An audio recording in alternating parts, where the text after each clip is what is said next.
नमस्कार दोस्तों, मैं संदीप। स्वागत है आप सभी का आपके अपने ही चैनल सक्सेस टू पर। दोस्तों, ये वीडियो बीए बीएससी बीकॉम के थर्ड सेमेस्टर के छात्रों के लिए बहुत ही महत्वपूर्ण होने वाली है, क्योंकि आज की इस वीडियो में बात करने वाले हैं।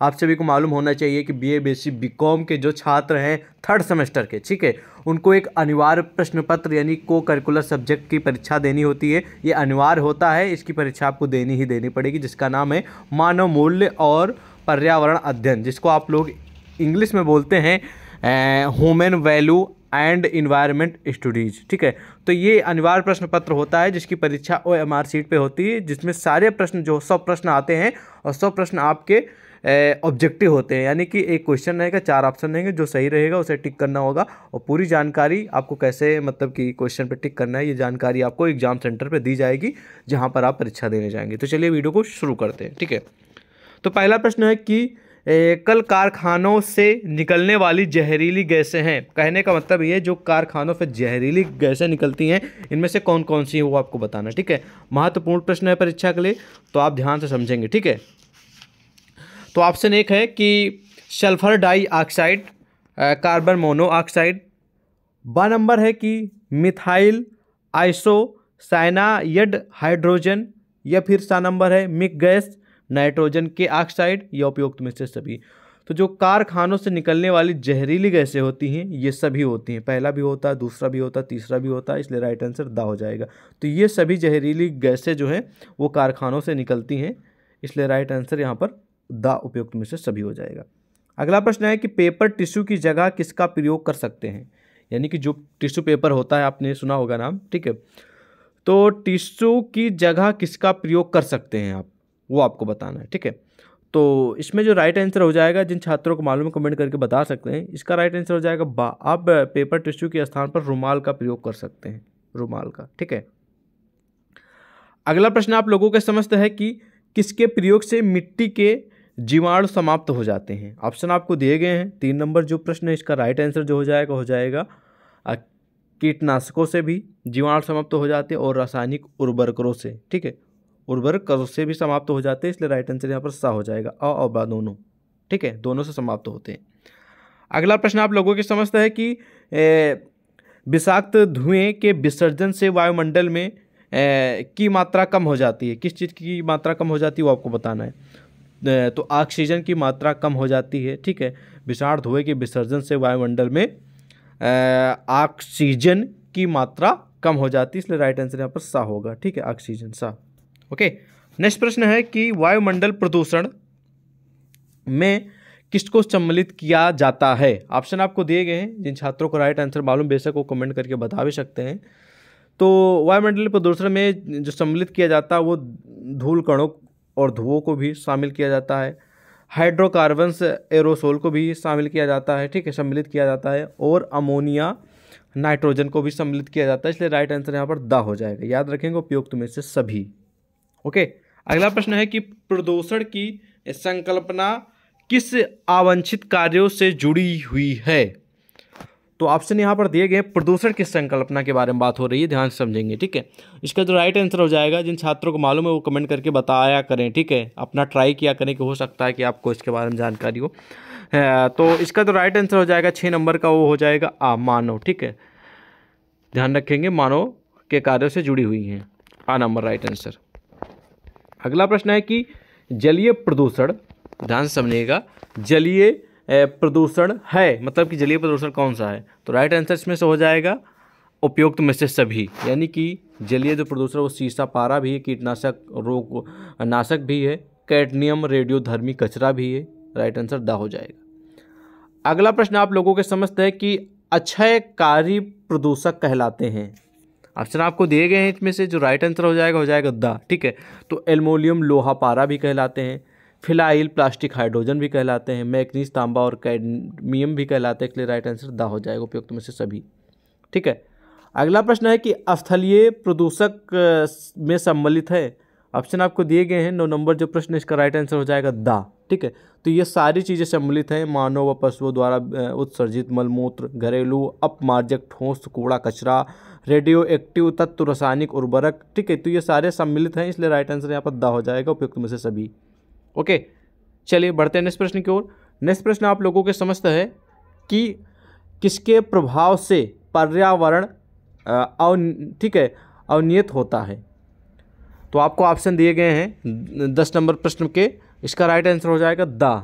ठीक है, कूड़ा कचरा से भी अवनियत होता है, रसायन से भी होता है, धुआं से भी होता है। ठीक है, पर्यावरण अवनियत, इसलिए राइट आंसर यहाँ पर द हो जाएगा। याद रखेंगे उपयुक्त में से सभी। अगला प्रश्न है कि क्षयकारी क्षमता के आधार पर प्रदूषक कितने प्रकार के होते हैं। क्षयकारी क्षमता के आधार पर आपको बताना। ठीक है, तो इस प्रश्न का जो राइट आंसर हो जाएगा वो हो जाएगा आ, यानी कि 2 प्रकार के होते हैं। याद रखेंगे कितने प्रकार के होते हैं, 2। 11 नंबर का आ नंबर राइट आंसर 2 प्रकार के होते हैं।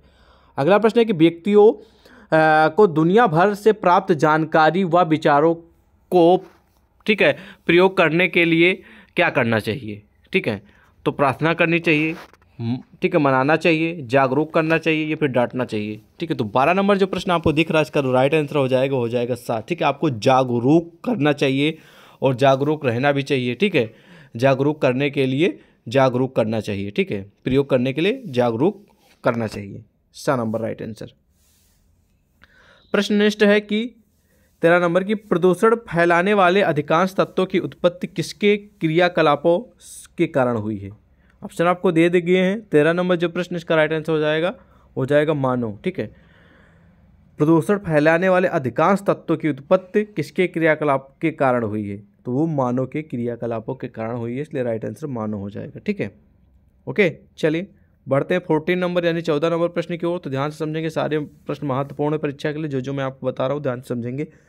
तो है कि कृषि जनित प्रदूषकों में सम्मिलित है। ऑप्शन आपको दिए गए। ए नंबर है रासायनिक उर्वरक, नंबर 2 है कीटनाशक रोगनाशक, और सा नंबर है खरपतवार नाशक, और द नंबर उपयुक्त में से सभी। तो कृषि जनित प्रदूषकों में जो सम्मिलित है वो इन सभी सम्मिलित हैं, यानी कि आ बा सा दोनों तीनों उर्वरक भी, इसलिए राइट आंसर यहाँ पर द हो जाएगा। ठीक है, उपयुक्त में से सभी। 15 नंबर प्रश्न है कि वायुमंडल में कार्बन की पहली मात्रा से क्या प्रभावित होता है। ऑप्शन आपको दिए गए। जो 15 नंबर प्रश्न आपको दिख रहा है इसका जो राइट आंसर हो जाएगा सा। ठीक है, सौर विकिरण क्या प्रभावित होता है, सौर विकिरण, सा नंबर राइट आंसर होगा। ठीक है, नेक्स्ट प्रश्न है 16 नंबर की किन पदार्थों का सूक्ष्म जीवाणु अपघटन करते हैं। तो 16 नंबर जो प्रश्न इसका राइट आंसर हो जाएगा द उपयुक्त में से सभी। कूड़ा करकट भी करता है, मल मूत्र भी करता है, और जीवों द्वारा उत्सर्जित अपशिष्ट पदार्थ भी करते हैं, इसलिए उपयुक्त में से सभी राइट आंसर हो जाएगा। अगला प्रश्न आप लोगों के समझते हैं कि निम्नलिखित में से ताज्य सामग्री है। आपको ऑप्शन दिए गए हैं, इसमें जो राइट आंसर हो जाएगा द उपयुक्त में से सभी। धूल, कण, करकट, ठीक है, कालिक, धुआं, टार, ठीक है, सीवेज तथा मलमूत्र सभी हो जाएंगे। 18 नंबर है कि विकास की अवधारणा वर्तमान के साथ साथ भविष्य को भी समेटती है। ठीक है, तो वो कौन समझती है वो आपको बताना है। ठीक है, 18 नंबर जो दिख रहा है प्रश्न इसका राइट आंसर हो जाएगा आ, ठोस टिकाऊ। ठीक है, ये जो फिल यहाँ पर किया जाएगा, ये जो डॉट दिया गया यहाँ पर ठोस या टिकाऊ फिल किया जाएगा। ठीक है, ठोस या टिकाऊ विकास की अवधारणा वर्तमान के साथ साथ भविष्य को भी समेटती है। 19 नंबर प्रश्न है कि सतत विकास की अवधारणा पहली बार कब सामने आई। तो आपको सन बताना है कौन से सन में आई है। तो राइट आंसर हो जाएगा इसका 1987, सा नंबर राइट आंसर 1987 में सबसे पहले सामने आई थी। ठीक है, पहली बार। अगला प्रश्न है कि ठोस टिकाऊ विकास में सम्मिलित है परितंत्र के घटकों का, ठोस या टिकाऊ विकास में सम्मिलित है पारतंत्र के घटकों का पुनर्स्थापना है, या फिर परिरक्षण रख रखाव है, या फिर दीर्घावधिक अनुकूलतम उपयोग है। तो इसमें जो राइट आंसर हो जाएगा द, ये सभी हैं। ठीक है, the number right answer. 21 number प्रश्न है कि जनसंख्या से संबंधित प्रदूषक हैं। तो राइट आंसर इसका हो जाएगा सा, यानी कि आ और बा दोनों। बेरोजगारी भी है, निर्धनता भी है, इसलिए राइट आंसर सा क्लिक करेंगे। ठीक है, नेक्स्ट प्रश्न आप लोगों के समझते हैं कि ठोस टिकाऊ विकास का तात्पर्य है कि जो तात्कालिक आवश्यकताओं की पूर्ति करता है, या जो भविष्य के लिए निर्बाध विकास का आधार प्रस्तुत करता है, या फिर आबा दोनों उपयुक्त में से सभी, कोई नहीं, सॉरी, उपयुक्त में से कोई नहीं। तो 22 नंबर प्रश्न का राइट आंसर हो जाएगा सा, ये दोनों हो जाएंगे, तत्कालीन आवश्यकताओं की पूर्ति और ये बा नंबर दोनों। ठीक है, राइट आंसर सा हो जाएगा। प्रश्न अगला है कि आर्थिक विकास और वैश्वीकरण के नकारात्मक पर्यावरणीय परिणामों की चेतावनी किस रिपोर्ट में दी गई है। ऑप्शन आपको देंगे तो राइट आंसर हो जाएगा सा, ठीक है, सट्रा, ठीक है, सट्राउस रिपोर्ट में। अगला प्रश्न है 2015 में संयुक्त राष्ट्र के सभी सदस्यों या फिर सभी सदस्य राज्यों द्वारा किसे एक सार्वभौमिक, ठीक है, आह्वान के रूप में अपनाया गया था। तो इसका जो राइट आंसर हो जाएगा वो आपको बताना है कमेंट सेक्शन में। जिन छात्रों को मालूम बेशक कमेंट करके बता भी सकते हैं, हाँ ठीक है, ट्राई करिए कि हम कितना बता पा रहे हैं, ठीक है। तो इसका जो राइट आंसर हो जाएगा वो हो जाएगा, बताइए आप लोग, चलिए इसका उत्तर आप लोग बताइए, ठीक है, बताइए क्या होगा, कमेंट में बताइए। 24 नंबर जो प्रश्न है इसका जो राइट आंसर हो जाएगा आपको बताना है, ठीक है। राइट आंसर हो जाएगा गरीबी समाप्त करने का और ग्राहक की रक्षा करने को, राइट आंसर हो जाएगा सा नंबर, ठीक है। और जो आर्थिक विकास और वैश्वीकरण के नकारात्मक पर्यावरणीय परिणामों की चेतावनी किस रिपोर्ट में दी गई, ये गलत है, सॉरी यहाँ पर मिस्टेक हुई है। तो 23 नंबर जो प्रश्न इसका राइट आंसर हो जाएगा बा, ठीक है, ठीक है, ब्रटलैंड रिपोर्ट में दी गई है, बा नंबर राइट आंसर होगा, ठीक है, ब्रटलैंड रिपोर्ट में। अगले प्रश्न की ओर बढ़ते हैं। 25 नंबर की बेंजीन व, ठीक है, एसिटिक एसिड किस प्रकार के प्रदूषक हैं। ऑप्शन आपको दिए गए, इनमें राइट आंसर हो जाएगा बा, ठीक है, कार्बनिक प्रदूषक हैं। किस प्रकार के प्रदूषक हैं, कार्बनिक प्रकार के, ठीक है। अगला प्रश्न 26 नंबर की किसे संधृत विकास भी कहते हैं। 26 नंबर का राइट आंसर हो जाएगा ठोस या टिकाऊ विकास को, ठोस या टिकाऊ विकास को हम संधृत विकास कहते हैं। अगला प्रश्न है कि जिन प्रदूषक तत्वों का सूक्ष्म जीवाणु विघटन नहीं कर पाते उन्हें क्या कहते हैं। तो इस प्रश्न का जो मतलब कि जो इसमें जो दिए गए ऑप्शन, इसमें जो राइट आंसर हो जाएगा क्षयकारी प्रदूषक तथा अक्षयकारी प्रदूषक, दोनों हो जाएंगे, इसलिए यहाँ पर राइट आंसर सिलेक्ट करेंगे सा, ओके। 28 नंबर प्रश्न है कि ठोस विकास किसके संरक्षण पर बल देता है। तो जो ठोस विकास जिसके संरक्षण पे बल देता है उसका जो नाम है वो है संसाधन, ठीक है, संसाधन के पर बल देता है, ठीक है, राइट आंसर बा हो जाएगा। अगला प्रश्न है कि 2015 में संयुक्त राष्ट्र ने कब तक शांति तथा समृद्धि का आनंद लेने की बात कही थी, ठीक है, वो आपको बताना है। तो इसमें आपको 4 ऑप्शन दिए गए हैं, जो राइट आंसर इसका हो जाएगा वो हो जाएगा ऑप्शन नंबर द, ठीक है, 2030 तक बताया है। अगला प्रश्न है कि मानव जाति के सामने कौन सी चुनौतियां हैं। आपको ऑप्शन दिए गए हैं, पानी की कमी या जलवायु परिवर्तन या असमानता और भूख। तो जो 30 नंबर प्रश्न इसका राइट आंसर हो जाएगा द, ठीक है, मानव जाति के सामने कौन सी चुनौतियां हैं, सभी चुनौतियां, जलवायु परिवर्तन भी चुनौती हो, पानी की कमी भी, असमानता और भूख भी, इसलिए राइट आंसर द हो जाएगा, राइट आंसर द। नेक्स्ट है कि सतत विकास द्वारा किसे प्राप्त किया जा सकता है। तो सतत विकास के द्वारा जो प्राप्त किया जा सकता है वो पर्यावरण संतुलन को भी प्राप्त किया जा सकता है, सामाजिक प्रगति को, आर्थिक विकास को भी, इसलिए राइट आंसर यहाँ पर द हो जाएगा, ठीक है, द नंबर राइट आंसर, उपयुक्त में से सभी। नेक्स्ट प्रश्न है कि सतत विकास लक्ष्य SDG को अन्य किस रूप में भी जाना जाता है, ठीक है। तो ऑप्शन दिए गए हैं, इनमें जो राइट आंसर हो जाएगा आ, ठीक है, वैश्विक लक्ष्यों के रूप में भी जाना जाता है, इसलिए राइट आंसर यहाँ पर सिलेक्ट करेंगे आ नंबर, वैश्विक लक्ष्यों के नाम से भी जाना जाता है या के रूप में जाना जाता है। अगला प्रश्न आप लोगों के सोच समझते हैं वो है कि कितने SDP एकीकृत हैं। 33 नंबर का राइट आंसर हो जाएगा ऑप्शन नंबर बा, 17, ठीक है। नेक्स्ट प्रश्न है कि SDP किस बात पर सहमत है। ऑप्शन आपको दिए गए, 34 नंबर का राइट आंसर हो जाएगा ऑप्शन नंबर शा, यानी कि आ और बा दोनों पे सहमत है। पहले पे भी एक क्षेत्र में की गई कार्यवाही दूसरे के परिणामों को प्रभावित करेगी, विकास को सामाजिक, आर्थिक और पर्यावरणीय स्थिरता को संतुलित करना चाहिए, इसलिए राइट आंसर सा हो जाएगा, दोनों है, ठीक है। 35 नंबर की हर संदर्भ में SDP के लक्ष्यों को हासिल करने के लिए क्या आवश्यक है। तो क्या आवश्यक है वो आपको बताना है, ये भी प्रश्न परीक्षा के लिए महत्वपूर्ण है। तो राइट आंसर इसका हो जाएगा द नंबर, ठीक है।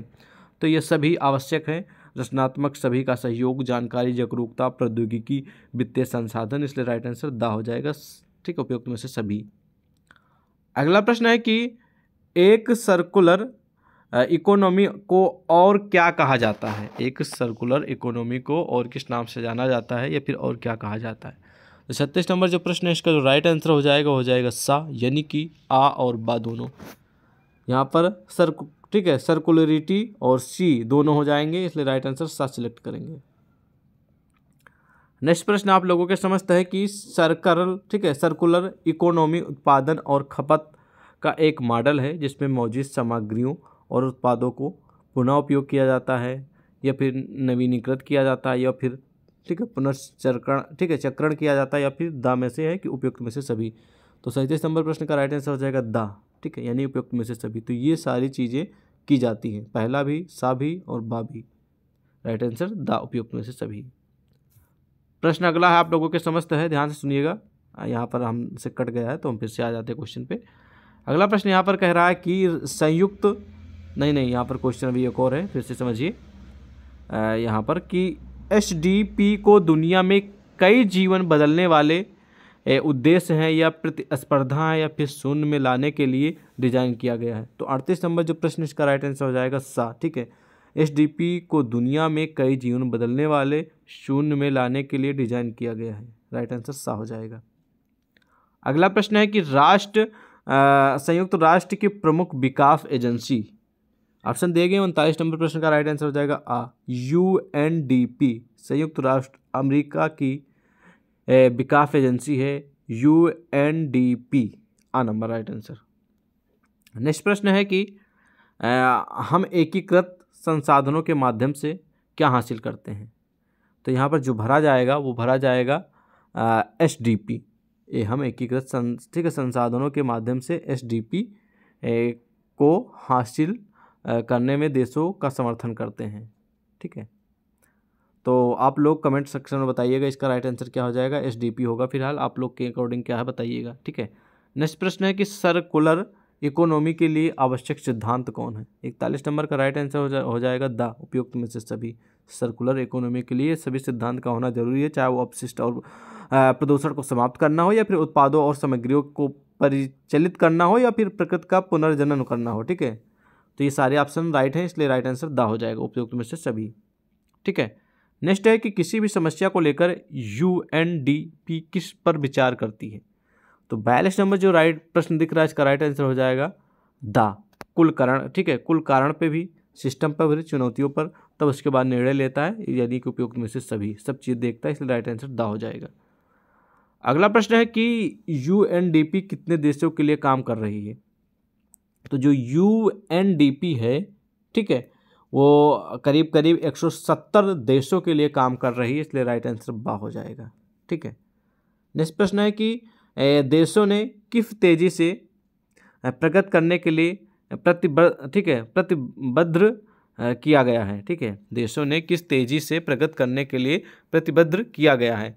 तो सबसे पीछे रहने वाले देशों को प्रतिबद्ध किया गया है, विकसित देशों को किया गया है, फिर पिछड़े वर्गों को वाले देश को किया गया है, इन सभी को किया गया है। तो 44 नंबर जो प्रश्न है वो कहा गया सबसे पीछे रहने वाले देशों को प्रतिबद्ध किया गया, इसलिए राइट आंसर आ हो जाएगा। यहाँ पर क्या हो जाएगा, आ नंबर, ठीक है। अगला प्रश्न है कि SDP के अंतर्गत किसको शून्य करना है। SDP के अंतर्गत किसको शून्य करना है। तो 45 नंबर का राइट आंसर हो जाएगा दा, यानी एड्स को भी, गरीबी और भूखी को भी, महिलाओं और लड़कियों से भेदभाव को भी, इसलिए राइट आंसर दा हो जाएगा यहाँ पर, ठीक है। अगला प्रश्न है कि SDG में निर्धारित लक्ष्य तक पहुँचने के लिए सभी को किस प्रकार चलना पड़ेगा। तो जो चलना पड़ेगा वो आपको बताना है किस प्रकार चलना पड़ेगा। तो मैं आपको बता दूं, सबको साथ मिलकर चलना चाहिए, ठीक है, सबको साथ मिलकर चलना पड़ेगा, इसलिए राइट आंसर बा हो जाएगा यहाँ पर। अगला प्रश्न है कि सर्कुलर इकोनॉमी मॉडल के कितने मूल सिद्धांत हैं। सर्कुलर इकोनॉमी मॉडल के जो ठीक है कितने मूल सिद्धांत हैं वो आपको बताना है। इसका राइट आंसर हो जाएगा 3, ठीक है, बा नंबर, 3 मूल सिद्धांत है, राइट आंसर बा हो जाएगा। तो अगला प्रश्न इसी में है कि ध्यान से सुनिएगा कि इसमें कौन सा भरा जाएगा, मतलब कि UNDP को प्रारंभिक रैखिक अर्थव्यवस्था के विपरीत परिभाषित किया गया है या फिर SDP को किया गया, C को किया गया, फिर सभी को किया गया है, ठीक है। तो मैं आपकी जानकारी के लिए बता दूं, CE को पारंपरिक रैखिक अर्थव्यवस्था के विपरीत परिभाषित किया गया है, इसलिए राइट आंसर बा हो जाएगा, C को, ठीक है, याद रखेंगे। तो आज की इस वीडियो में करीब हमने 50 यानी 50 क्वेश्चन और उसके उत्तर जाने, और इनमें से काफ़ी आपके परीक्षा में प्रश्न देखने को भी मिलेंगे, करीब 10 से 12 प्रश्न तो जरूर आपको देखने को मिलेंगे। और अगर आप सारे प्रश्न का उत्तर अच्छे से समझे होंगे, 1-2 बार वीडियो और देख लीजिएगा, आपको काफ़ी हेल्प मिल जाएगी। और जिन भी छात्रों की परीक्षा आने वाले दिनों में है उनके लिए वीडियो बहुत ही महत्वपूर्ण थी, और आने वाले दिनों में जब भी पेपर होगा, परसों नरसों जब भी, सभी के लिए ये वीडियो बहुत ही महत्वपूर्ण है। तो ध्यान से समझें और ध्यान से क्वेश्चन को भी समझें और अपनी सीरीज से भी क्वेश्चन पढ़ के जाएँ, ठीक है। और हम आपको और भी क्वेश्चन जल्द ही प्रोवाइड करेंगे। मिलते हैं अब आपको एक और नई वीडियो में, तब तक के लिए जय हिंद।